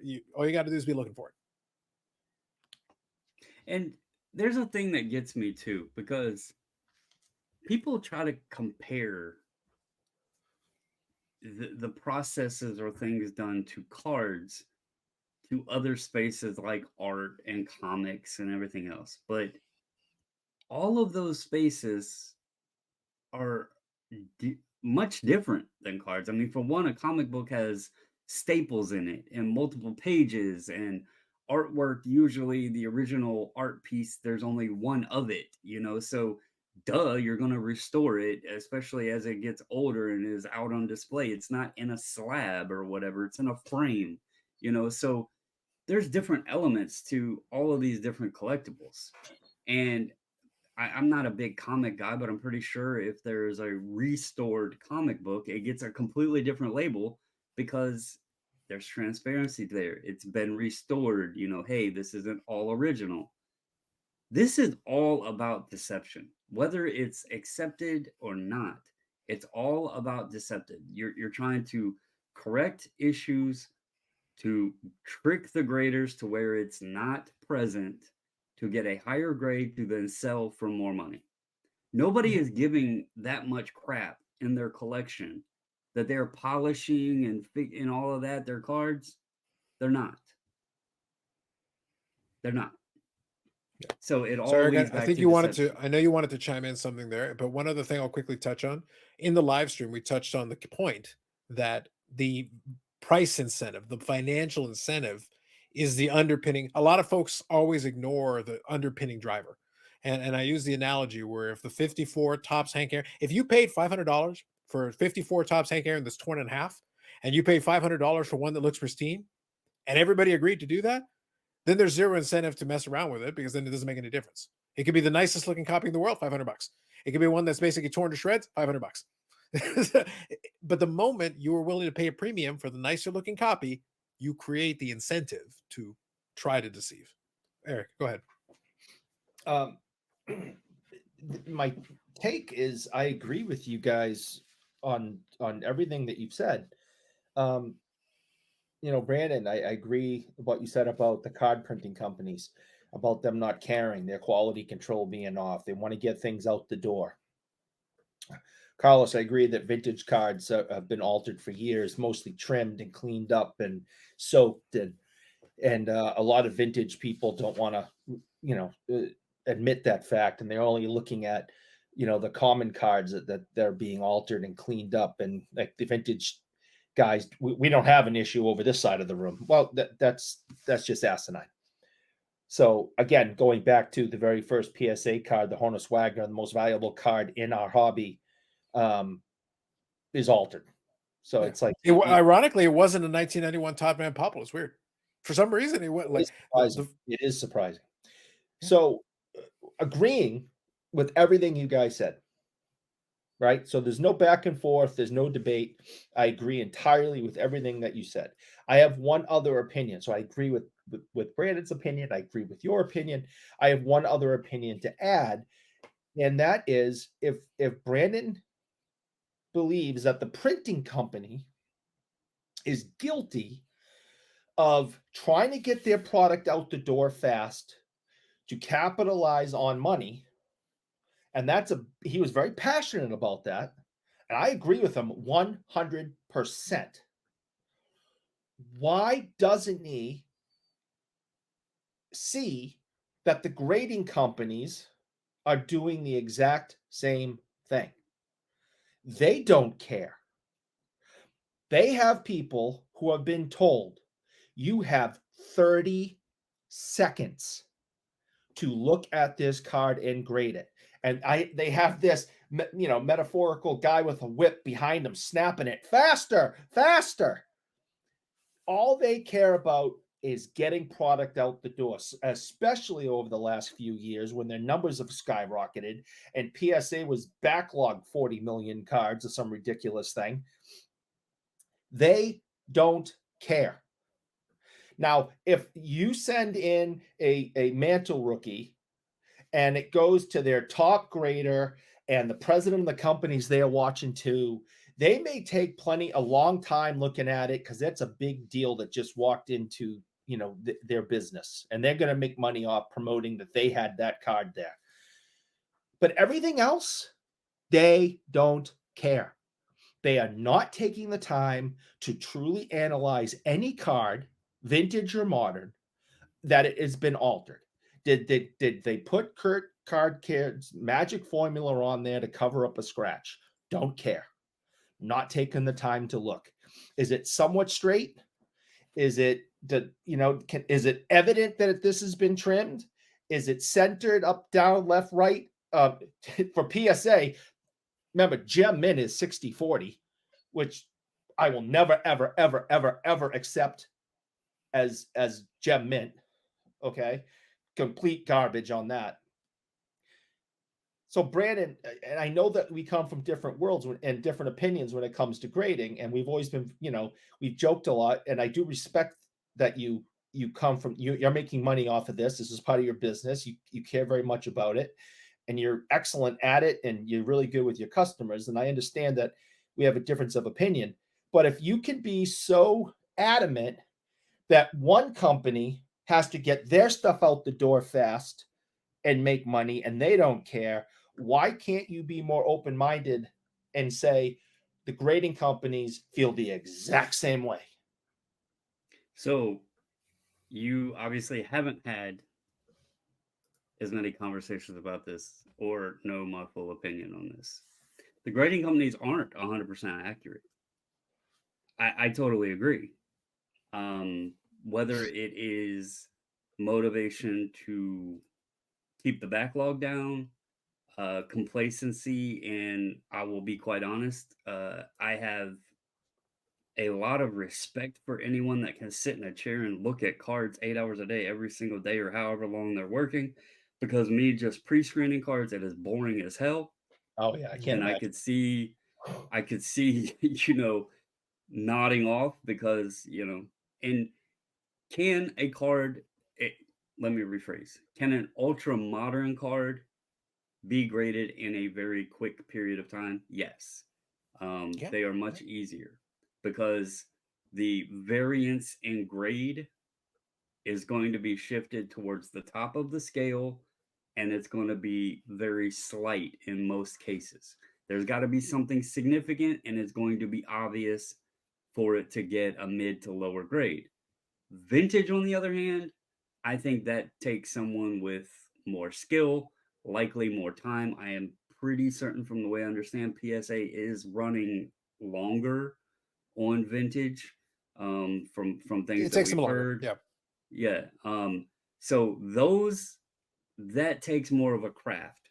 This new stuff, when it's coming straight out of the pack into a sleeve, into a card saver, and in a box to go to the grading company, that can be done quicker. Is it 100% spot on accurate? Hell no. I'm not one to sit here to say that. So yeah, totally. They're making their money by getting product out the door, right? They can get more in, they get more out. And I guess in a sense, it benefits everybody because if the grades are more relaxed, then it benefits the person submitting them. And, hell, if it's lower than the person wants, well, it's just going to get cracked and probably sent back anyway. So then the company makes more money. There's many elements to the game. And I have even said that grading in general has become, especially on ultra modern, more of a novelty, more of a nice holder, a nice display piece. And there shouldn't be as much weight put on to that number on the slab in your ultra modern stuff. Vintage, I still think the companies, for the most part, are pretty good at catching alterations. Again, it takes a lot of skill. I can't sit there and tell you what should be a 4, 4.5, or a 5 necessarily, because that's a lot of subjectivity and a lot of time doing that. But on the modern stuff, I mean, we all can look at a damn picture on eBay and kind of almost, pretty much tell right there, unless it's something that needs to be seen in an angle of light, of what the card's going to grade in most cases. So I think there's different elements to it. But you're right. Yeah, it becomes a little bit more relaxed. The leash probably gets a little bit more loose, especially if things are clamping down. They're hearing all the, oh my God, it's, they're behind, they're running behind, the turnaround time, I'm sure things, the knob gets turned a little bit, and it's all back to the motive, just like everything else, there's got to be some motivation behind it. And as Carlos said, it's the almighty dollar. It It is. Yeah. is for every element of every level. Sports cards, when you really break it down and get to it, it's supposed to be a hobby. It's supposed to be for collectors and everything else, but it is damn close to an MLM, that multi-level marketing scheme, because it's like every level gets another piece of the pie and it just stacks itself on up. And that's why I love it. It makes it so much fun for me. Look, Eric, I long ago embraced the absurdity of it. I am not only do I embrace it, I celebrate it. It's part of the enjoyment of it. And look, you get more of that on Friday nights. On Friday nights, we really dig deep into the full extent of the theater of the absurd that is the hobby. And I think a lot of the folks that watch it kind of have picked up on this. That it's that I play into it. My analogy is always that it's Vegas when the mob ran it. A lot of shiftiness. There's a lot of And by the way, you can still and I to stick with that analogy. You can operate honestly inside of that space and still be very successful, but you got to know Mhm. where to step. You got to know where to walk. But that's from You experience. got to You cover will your acquire. ass. Yes, you will. And so it is possible for you to be able to operate in such a way where you don't sell your own hands, where you can operate still successfully inside the space. But you got to know where things are. You got to know who the players are. You got to know where to walk and be able to step to avoid a lot of the landmines because they're there at all times. And the money, though, is the bottom line. And following that same idea, though, talking in the vintage piece for just a moment, the incentive for that is generally speaking to push up the grades, yes, but it's not people altering a card to take it from a 1 to a 2. Like that most Those times, for middle most levels. Yep. yeah, it tends to be you gotta push it higher, and it also tends to be like I'll give you an example. I'll give you an example of a card at the CSC show. Like I said, I scanned a lot of the tables. There was a table there. The price didn't make sense, otherwise I would have picked up the card. There was a table that had mostly modern, but they sprinkled in a couple of random vintage cards. There was a 1958 Topps Duke Snyder card on there. Oh, okay, that's kind of neat. Cool. I liked some of the late 50s Topps cards and all that. I'm familiar with the card, obviously, but he had a $20 price tag on it. I'm like, yeah, no. And it was beat up. Like it was a very beat up copy. And I was like, nah, not at that price point. However, here's the point. That card was very beat up. You're not going to sit there and spend a lot of time altering that card because go look at what a 58 Topps Duke Snyder sells in even mid grade. Like, how much energy are you going to put into like if it's like a PSA 10 or something and a set registry person goes nuts for it, yeah, sure. But if it's like a 1 or a 2, what are you going to do? Mess around and alter it to like a 3 or 4? It's And not going to garner you that much. But we and, just and, saw and on Friday we were talking about a card specifically. I don't remember which one or what. I can't remember between now and Friday. That was months ago. But we were talking about a card that went from a 6 to a 10 after so Kurt's card hit. A 6 to 10, yes, but I'm not talking about a 1 or 2. I'm talking about like yeah, you literally have to reconstruct the card at that point. You got to put material back on it. You got to work a little harder. A 6 to a 10? That's crazy. You surface a lot of some times. of those are misgraded cards. To a 10. Yeah. Yeah, you can. So, some of them are just misgraded, fat fingered, whatever. But to your point, touching on my feelings on grading, Eric, you've known me for a while now, and let's look at vintage for a moment and how I collect vintage. There's a reason that I collect cards that have no borders to them. There's a reason that I collect cards that have pinholes or hole punches in them, or my Dr. J with no corners on it, or whatever, right? Because I have always been in the camp of let me find a copy that has a nice presentation, even if it doesn't have borders, that is affordable to my budget range, but that also I know that it's been trimmed. Like the damn thing has no borders. So there's no question, and it takes a lot of that out and it injects more of the fun and enjoyment and appreciation for the card rather than what that number is on it. As long as it's authentic, that's what matters. I bought cards that were amazing on the front, but they had a little piece of paper loss on the back. that's an automatic 1. But when you look at it in a display case, it looks beautiful. But you get those at a bargain, right? Right. It's the folks that are chasing the registries or the investment pieces and that sort of thing. That's where a lot of the shenanigans come into play, because those are the folks chasing the upper tiers, or trying to figure out how to get them a little bit higher to make a little bit more off of it. And Yeah. that's just never been my game. So, grading isn't perfect by no means. It's another element. Why do people sit and click refresh a million times to see when their grades pop up? Because they don't even know what the hell they're going to get. It's another spin of the wheel, as it's been No one's ever coined happy. in grading. It's I've never met another spin of the anybody wheel, another got less gamble, than a 10 another and went, see if "Oh you no, can I'm cash really out. happy about this." Everybody wants a 10. The thing could have gone through the washing machine, and they were like, "This thing's a 10 all day, all day." Yeah. I can't So stand listening to people. So I want to actually show. So since I mentioned the specific card, I actually pulled one up. By the way, there are a couple that are price points that move around a little bit, but I thought this one was fun because this one was actually at the end of February.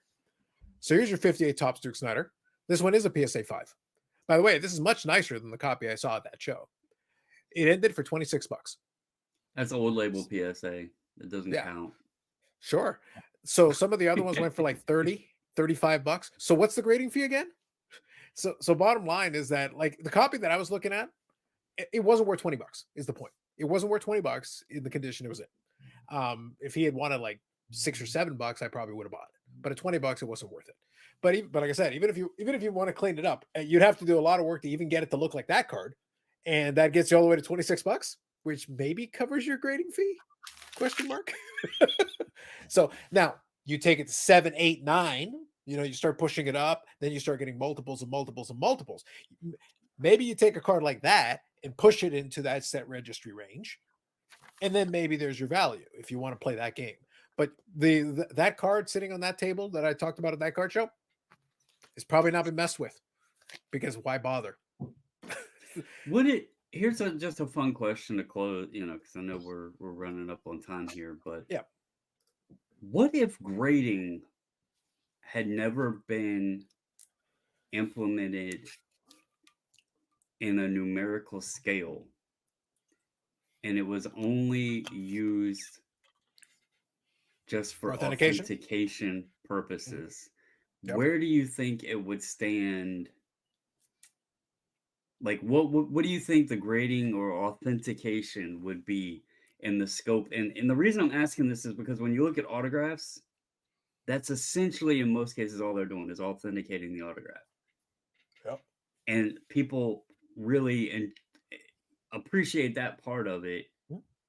But what if the grading aspect had just stuck with authentication? Where do you think we would be at in the hobby today? I, for one, think, in just my opinion, there would be way less ultra modern stuff being sent in. Yeah, there would be no ultra modern stuff sent in. there would be none. So we actually have a comp for this, because in the early days of coin grading started as authentication. It started not even as just as authentication. It was actually, they didn't have the slabs at first. It was kind of like they would take like a image and create like a certificate.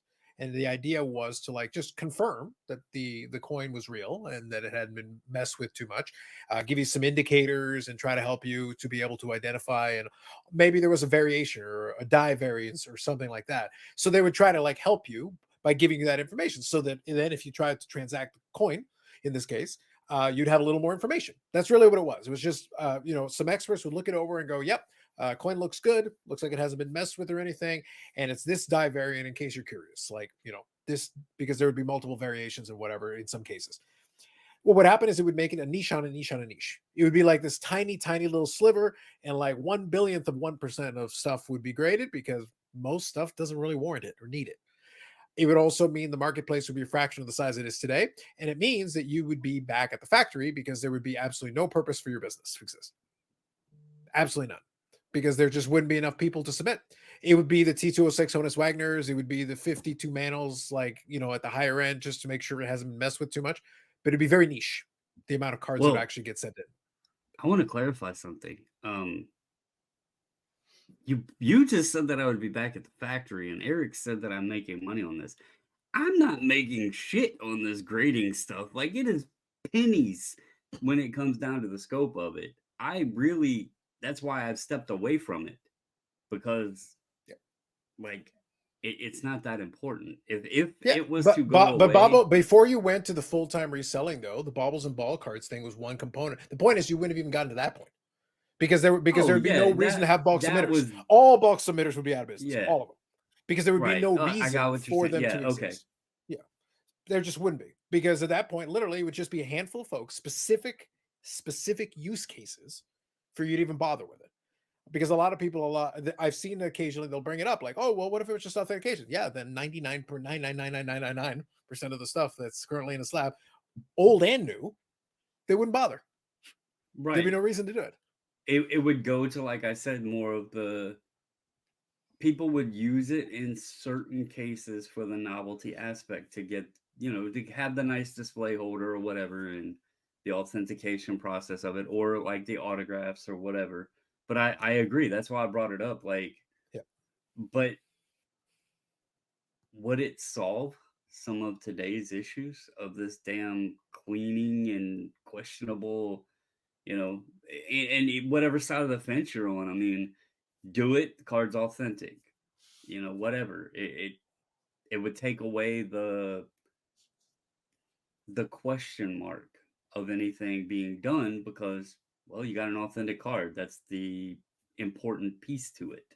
Well, the irony, though, to your point, because this has always been the great argument, like, well, what if we got rid of grading entirely? I go, great, then the alterers could, because the problem is, the underlying problem still is not resolved. Even if I remove grading, I Thanos snap it out of existence. The moment you're willing to pay more for a nicer version of the copy, there's still incentive for someone to mess with it. There's just no barrier now. Even if you don't feel like the original barrier did anything, even if you feel like the fence was 2 feet high and everybody can walk over it, I'm just removing the fence and literally just letting you walk straight back and forth. Like, literally, there's nothing there. It's just stop. Because that's what happened before. Yeah, I wasn't going on the price aspect of it. I was just talking the use case for it, because here's something that isn't mentioned with the Kurtz thing, okay? And if it has been, I haven't heard the conversation. But it's always connected to the graded side of it. How many of these cards out here are being buffed up and thrown in a one touch at a show?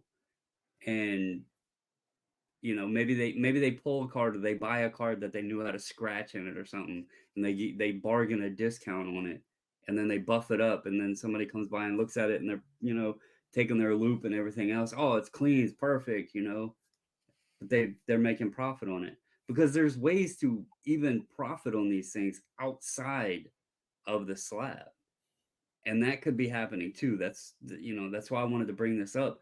You mentioned the vintage guys that don't grade, and they're like, none of my stuff's altered because, well, they don't know it's not been slabbed. Same thing can go for this.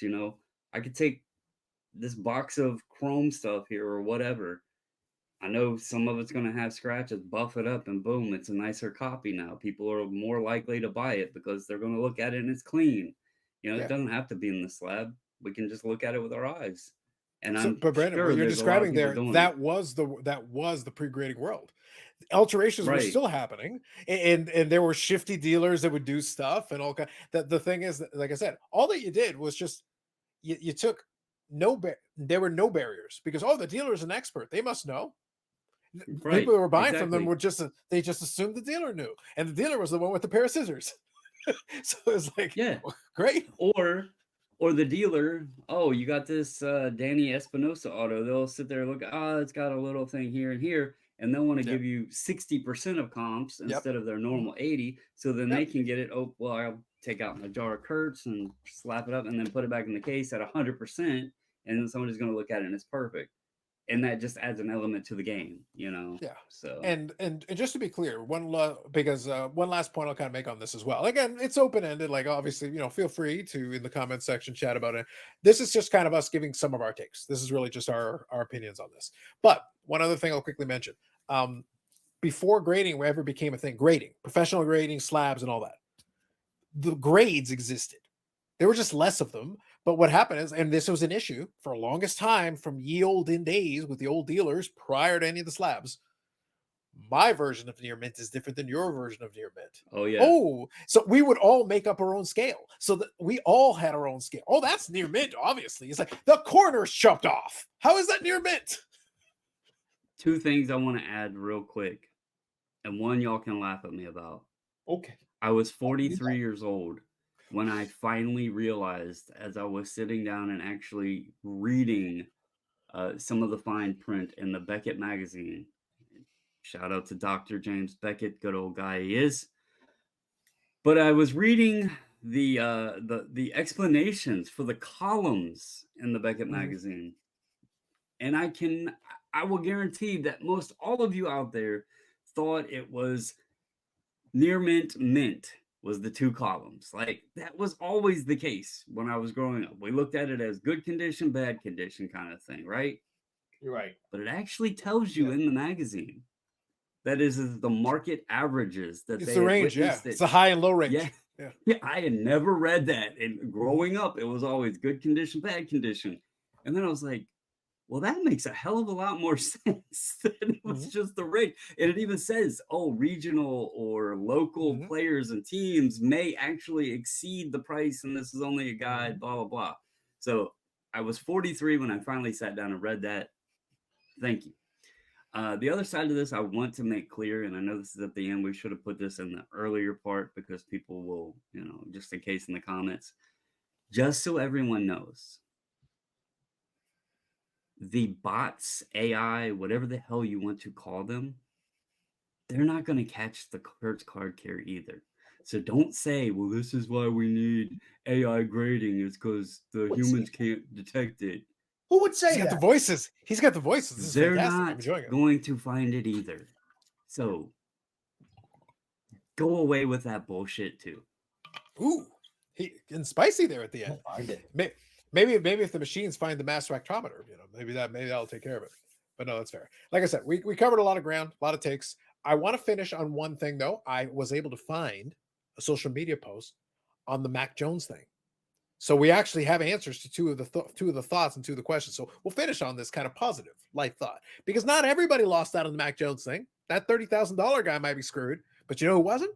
Somebody who pulled a finite one of one, a young man who pulled a finite one of one and did very well. And I can share that with you. So I'll share this social media post here with you.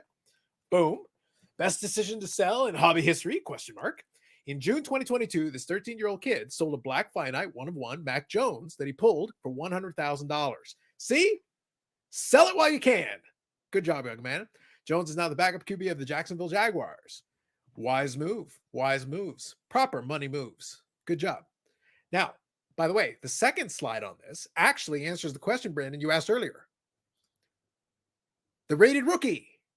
PSA 10 Mac Jones rated rookie, highest sale $3,000. Boom, $3,000. I was right. By the way, that was stupid, and it was never going to.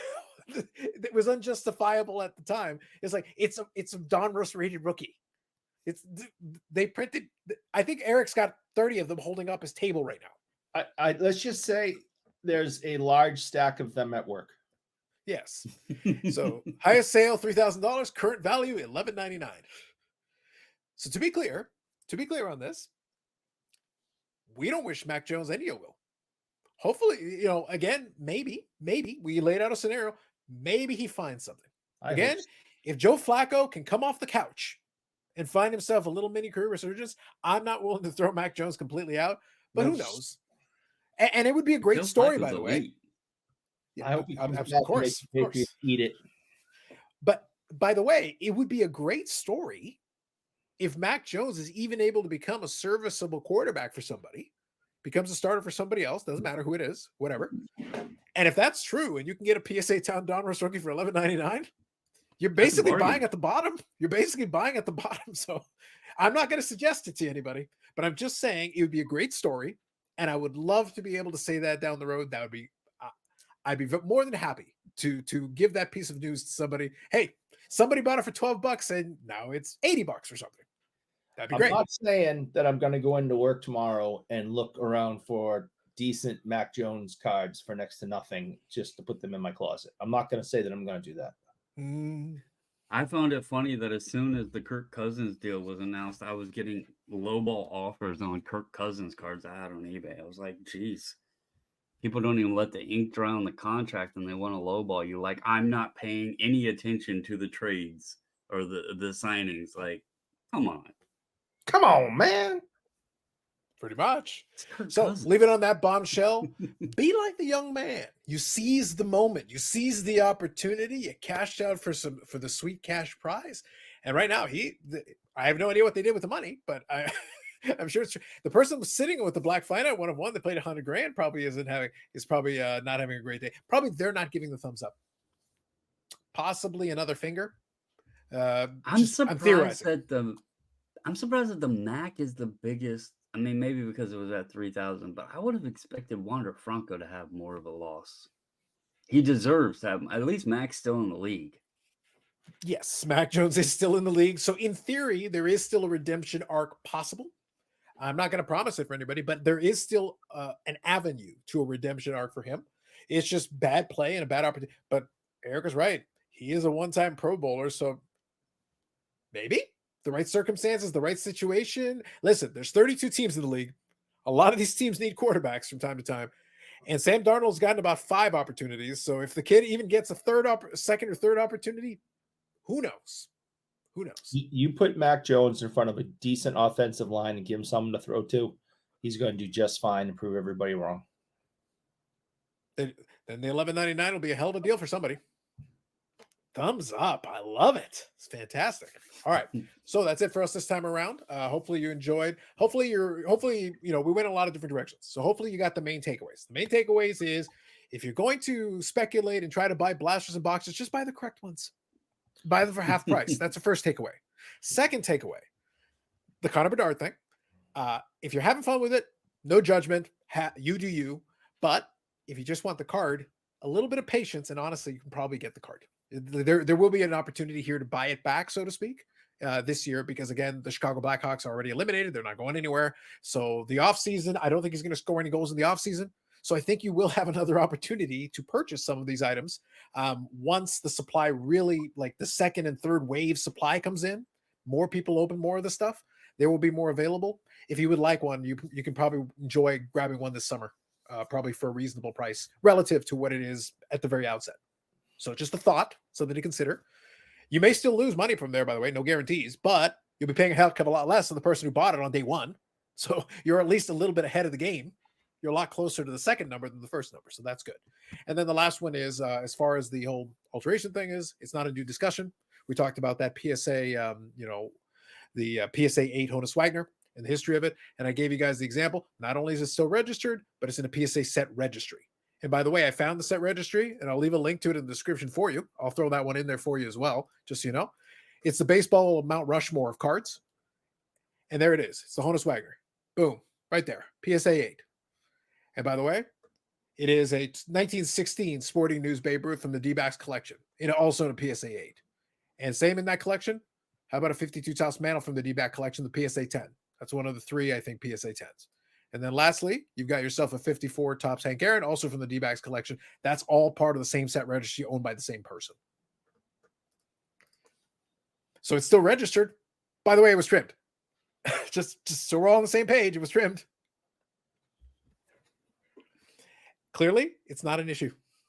And it hasn't been in more than 30 years. This ain't new.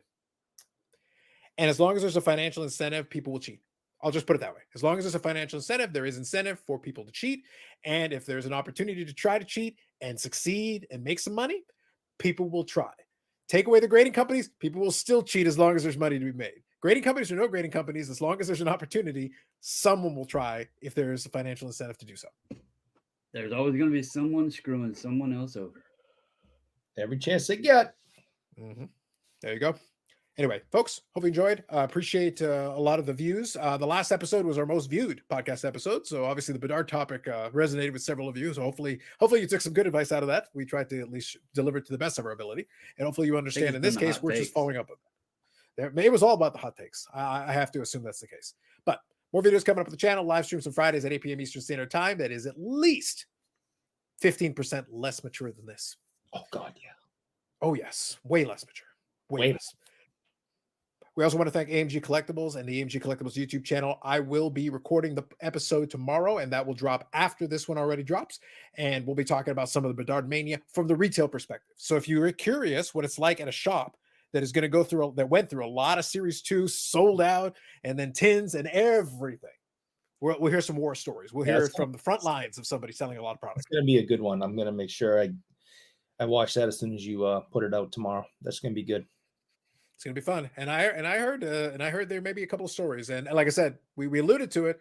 One of the fancy low numbered Bedards was pulled. So we will at least have, hopefully we'll get maybe a little bit more background on that one.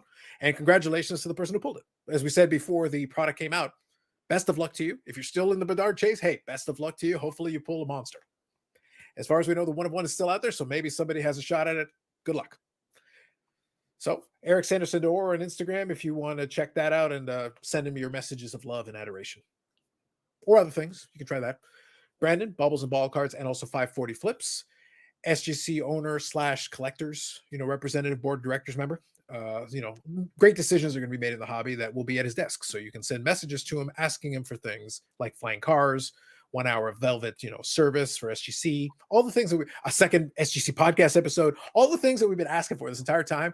Now with the collector's resources, maybe we'll get them. Maybe. SGC 11. Whoo. We already had those. Super Gem Mint 11. It's called Gold Label. But you got to make it a gold label 11. We want Spinal Tap. We want it up to 11. Always want Spinal Tap. Get on it. Get on it, man. Hire somebody to bring an extra finger. 11 it is. Off. Take your sock off. You'll be okay. Amazing. All right, folks. Have yourself a good one. We'll catch you in the next one. Bye, guys.